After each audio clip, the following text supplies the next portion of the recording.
Tapi menyatakan seperti apa tunggal itu butuh pelajaran, butuh wawasan, butuh ilmu.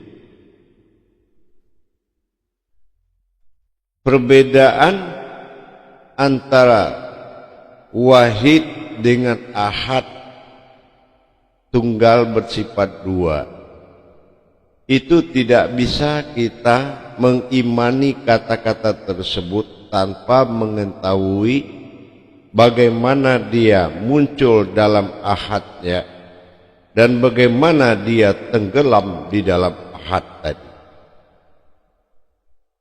Perjalanan ini wajib kita ketahui.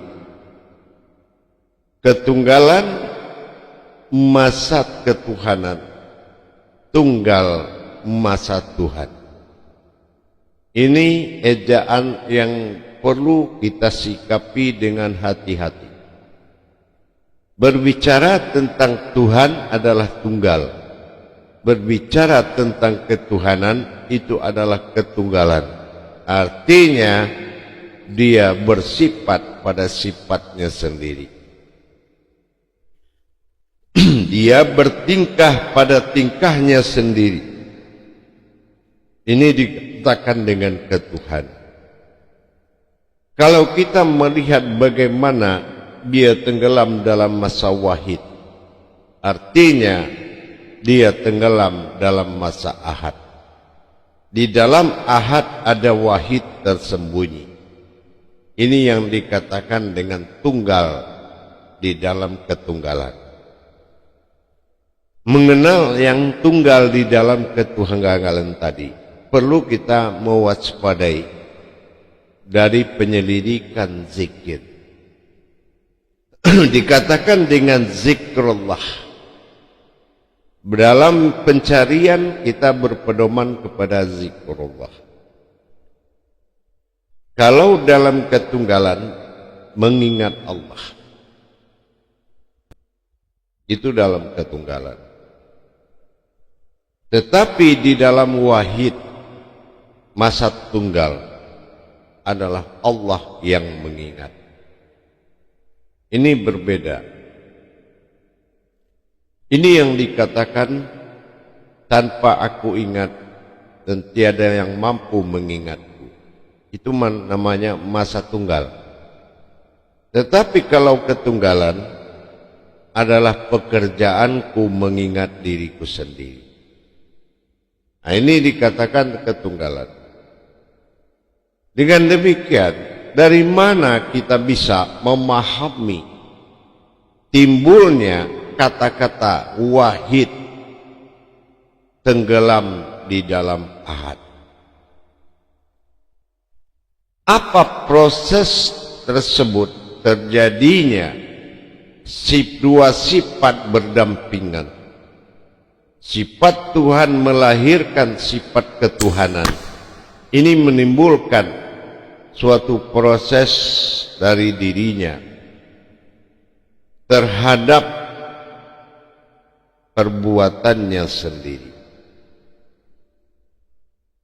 Beralihnya suatu sifat tunggal dari ketunggalan bukanlah dengan sebuah kehendak. Bukan dia berkehendak tenggelam di dalam dirinya sendiri, tetapi sebuah kekuatan yang didirikan oleh dirinya sehingga lenyap sudah segala yang bersifat batin, segala yang bersifat nur, segala yang bersifat kodrat, dan segala yang bersifat wujud.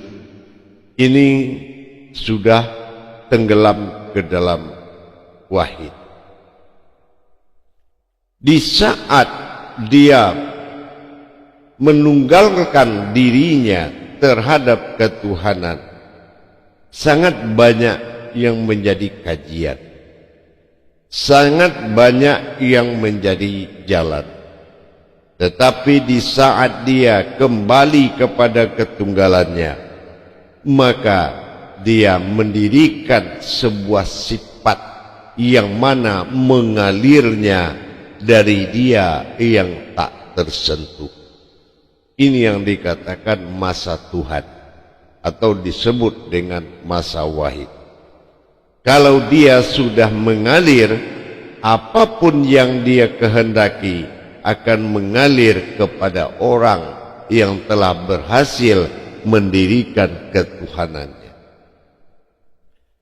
Ketuhanannya ini adalah wujud yang didirikan, bukan wujud yang harus menjadi pokok sembahan, tetapi suatu wujud yang didirikan ketuhanan. Kenapa? Karena ketuhanannya ini adalah amanah yang disampaikan oleh Tuhan, yaitu tetaplah engkau menjadi Tuhan. Tetapi Tuhan itu adalah aku. Masa tunggal adalah masa habisnya dia.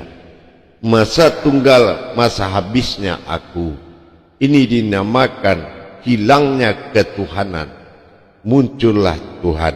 Ini yang dikatakan di dalam Tuhan ada Tuhan.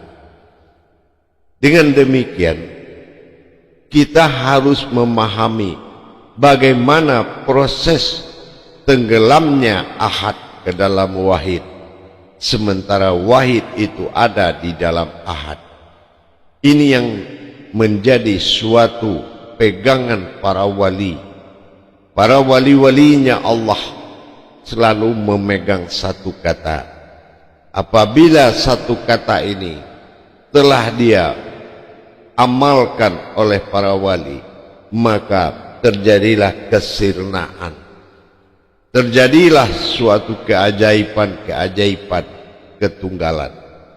Ajaiban-keajaiban tunggal yang telah mewujud sehingga tidak ada lagi kata dia, kata aku, kata penamaan.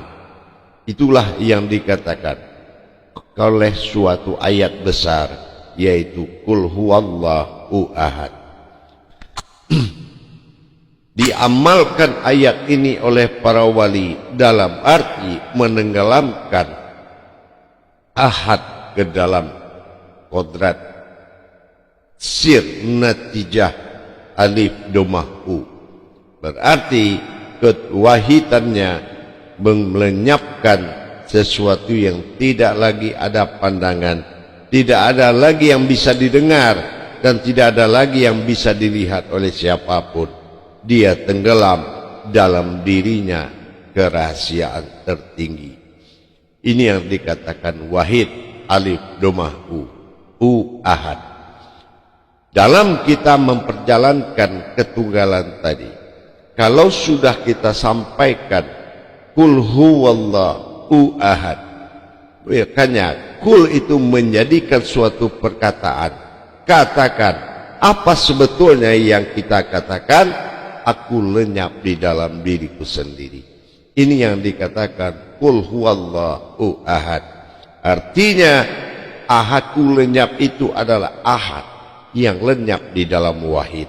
Maka sirna dari pendengaran, sirna dari penglihatan, tetapi dia ada.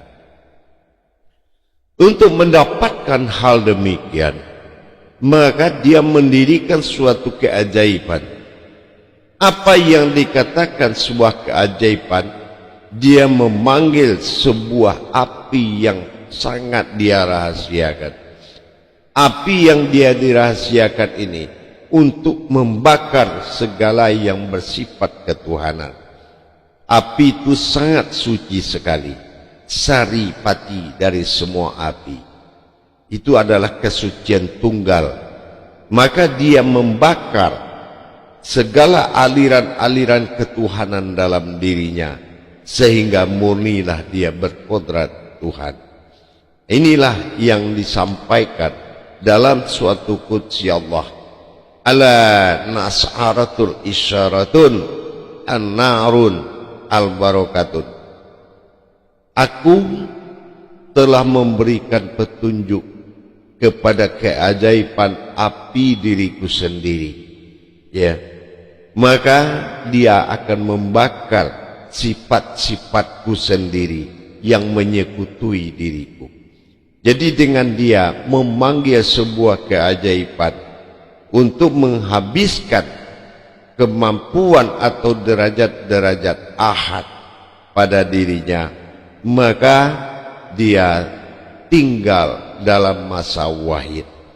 Dalam masa wahid ini bersifat mengalir. Jadi dengan sifat mengalir tadi, maka ini yang dikatakan fil narun al barokatun.